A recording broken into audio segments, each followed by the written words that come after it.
तर आज आपण आळूचे जे देठ असतात ना मागचे, तर त्या देठांची भाजी करणार आहोत. तर हे देठ मी स्वच्छ धुवून घेतले आहे. त्याच्यासाठी थोडी चणा डाळ आपल्याला घालायची आहे. आपल्याला थोडासा कांदा कापून घ्यायचा आहे. तर आता मी गॅसवर एक कढई ठेवून घेतलेली आहे. आता कढईमध्ये आपण तेल घालून घेतलं. आता याच्यामध्ये थोडीशी मोहरी टाकून घ्यायची, थोडंसं जिरं टाकून घ्यायचं.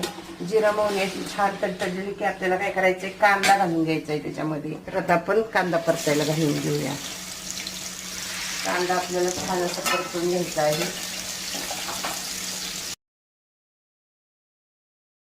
तर आता आपला कांदा छान असं लाल झालेला आहे. तर आता मी जी भिजवलेली चणा डाळ आहे ती चणा डाळ घालून घेतली.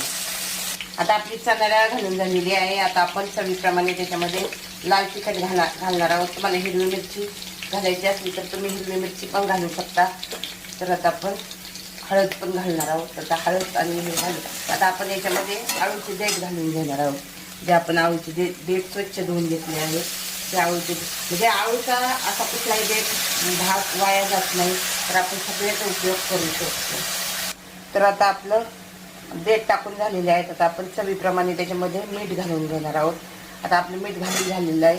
आपण छानपैकी असं मिक्स करून घेऊया आणि त्याच्यावर 5 मिनिटांसाठी झाकण ठेवून घेऊया. व्यवस्थित असं मिक्स झालेलं आहे. आता झाकण ठेवून घेऊया.